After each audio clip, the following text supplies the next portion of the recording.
Dubai के एक global stage पर 139 देशों के बीच एक भारतीय महिला का नाम गूंजता है और अगले ही पल उसे दिया जाता है $1 मिलियन का अवार्ड। लेकिन हैरानी की बात यह नहीं है कि उसे इतने पैसे मिले। हैरानी की बात यह है कि उस महिला के पास ना कोई बड़ा स्कूल था, ना कोई यूनिवर्सिटी डिग्री की लंबी लिस्ट और ना ही वो किसी सरकारी सिस्टम का हिस्सा थी।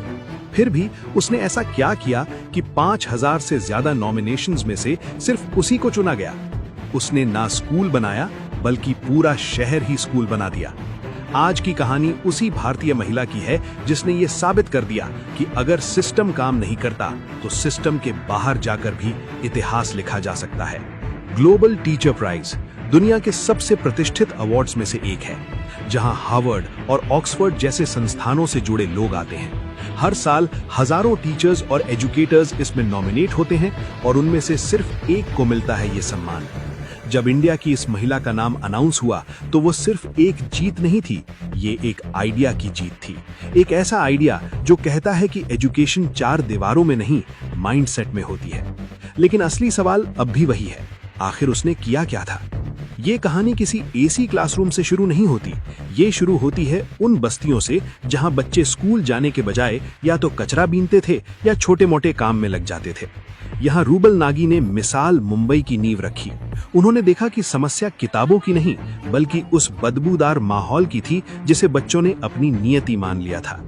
केस 1। एक 10 साल का लड़का दिन भर प्लास्टिक और बोतलें इकट्ठा करता था।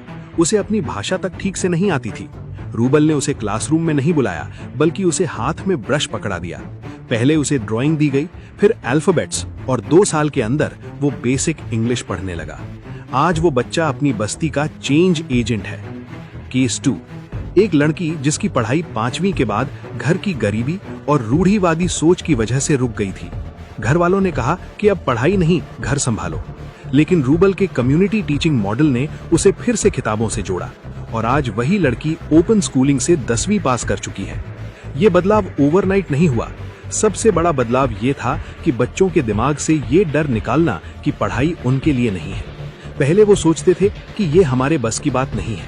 फिर धीरे धीरे माइंडसेट बदला, शायद हम भी कर सकते हैं। और यही शिफ्ट सबसे खतरनाक और पावरफुल था, क्योंकि स्किल सिखाना आसान है लेकिन बिलीफ बदलना सबसे मुश्किल।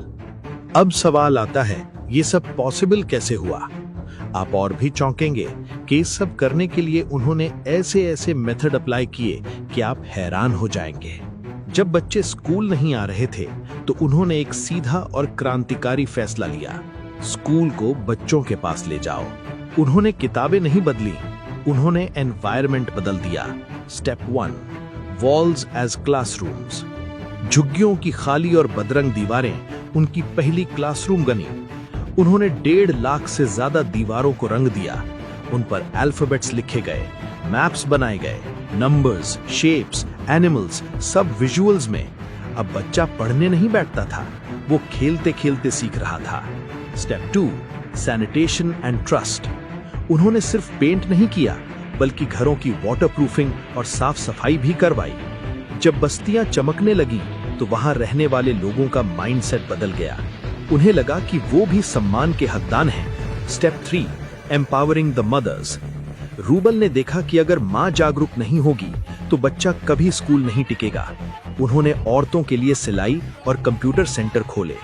जब मां सशक्त हुई तो बच्चों का भविष्य सुरक्षित हो गया। पहले 2 साल मुझे पेरेंट काउंसलिंग करने में चले गए कि आपको बच्चों को स्कूल भेजना जरूरी क्यों है, बिकॉज मैक्सिमम पेरेंट्स बोल रहे मैम स्कूल जाने की क्या जरूरत है, मैम 8-9 साल का बच्चा होगा तो कमाने लग जाएगा।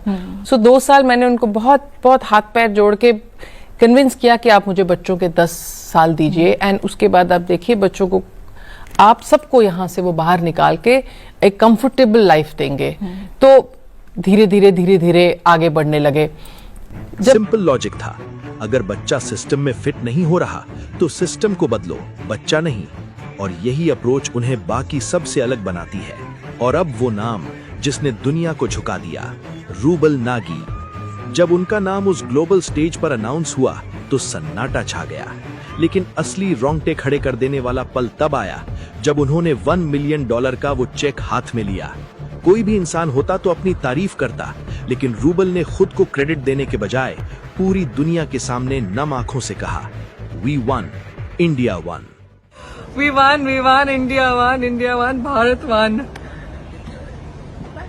This is win of all my bachas, my kids, my family, my country.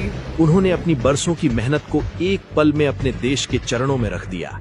ये लाइन स्क्रिप्टेड नहीं थी, ये सीधा दिल से आई थी। और यही रीजन है कि ये जीत सिर्फ उनकी नहीं लगी, पूरे देश को अपनी लगी। खुद को जीरो बनाकर अपने देश को हीरो बनाना ही एक सच्चे लीडर की पहचान है। रूबल नागी की कहानी किसी मजबूरी से नहीं, बल्कि एक बहुत बड़े त्याग से शुरू हुई थी। वो एक सफल सोशल एक्टिविस्ट, स्कल्प्टर और आर्टिस्ट थीं। उनकी बनाई कलाकृतियां मुंबई की सबसे महंगी गैलरीज और आलीशान होटल्स में लाखों में बिकती थीं। उनके पास शोहरत थी, पैसा था और एक आरामदायक जिंदगी थी। लेकिन उन्होंने एक चीज देखी, इंडिया के उन बच्चों की रियलिटी जिन्हें सिस्टम इग्नोर कर चुका था। उन्होंने देखा कि उनकी आर्ट सिर्फ अमीरों के ड्राइंग रूम की शोभा बढ़ा रही है, जबकि बाहर बच्चे कीचड़ में भविष्य ढूंढ रहे हैं। यहीं से डिसीजन आया, कंफर्टेबल लाइफ छोड़कर ग्राउंड लेवल पर काम करने का। उन्होंने अपनी ब्रश की ताकत को गैलरी से निकालकर बस्ती की दीवारों पर उतार दिया। कोई बड़ी सरकारी फंडिंग नहीं, कोई मैसिव इंफ्रास्ट्रक्चर नहीं, बस एक सिंपल शुरुआत, एक दीवार और कुछ रंग। तो जब हमने ये बड़े बड़े मैग्नानिमस म्यूरल्स कर दिए, दीवारों पे पेंट कर दिए, जब मैंने पहला म्यूरल ड्रॉ किया तो 10-20 बच्चे खड़े थे, दूसरा किया तो थोड़े और, तीसरा किया तो 200 के ऊपर बच्चे झुंड बना के खड़े थे, देख रहे क्या हो रहा है। हाँ। फिर एक बच्ची छोटी आई, मुझे बोली, अरे मैम ये तो वो है ना, ये तो वो है ना मैम, ऐसे पानी अगर हम नलका टाइट से बंद कर दे तो पानी नहीं गिरेगा, पानी बचेगा। मैम देखिए फिर कितना अच्छा होगा, हमारे घर में ज्यादा पानी आएगा। So these ideas started coming from children. So then we replicate this model in all the schools. फिर हमने स्कूल के जो हमारे रूम्स हैं जिनमें हम क्लासेस देते थे, उनको हमने बहुत ब्यूटीफुली पेंट कर दिया। ये जो हमारे आर्ट फॉर्म था, आर्ट बेस्ड एजुकेशन थी, ये एक लिविंग टेक्स्ट बुक बन गई। उन्होंने अपनी कला को ही अपना हथियार बना लिया। एक पेंट की बाल्टी से अगर कोई इंसान हजारों बच्चों की जिंदगी बदल सकता है, तो प्रॉब्लम रिसोर्सेज की नहीं है, प्रॉब्लम सोच की है। रूबल नाजी ने साबित कर दिया कि बदलाव के लिए किसी बड़ी परमिशन की नहीं, सिर्फ एक नेक इरादे की जरूरत होती है। अब सवाल सीधा है, तुम सिस्टम को ब्लेम करते रहोगे या अपने लेवल पर कुछ बदलोगे? अगर ये कहानी तुम्हें रियल लगी और तुम्हारे दिल के किसी कोने को छुआ है, तो इसे यहीं मत छोड़ो, क्योंकि इंस्पिरेशन का कोई मतलब नहीं अगर एक्शन ना आए। इस भारतीय बेटी के जज्बे के लिए एक लाइक तो बनता है। इस वीडियो को इतना शेयर करो कि हर उस इंसान तक पहुंचे जो हार मान चुका है। और ऐसी ही रोंगटे खड़े कर देने वाली कहानियों के लिए अभी सब्सक्राइब करें, क्योंकि जब भारत का हर नागरिक जागता है, तभी देश बदलता है। जय हिंद। मेरा ये सपना है एज अ इंडियन कि हमारे कंट्री का हर बच्चा, हर बच्ची शिक्षित हो। India to be 100% literate country is my dream, and I think हम सब मेहनत करते रहेंगे अपने आखिरी सांस तक, दैट हम ये इसको बहुत जल्दी अचीव कर सकें। अचीव करेंगे।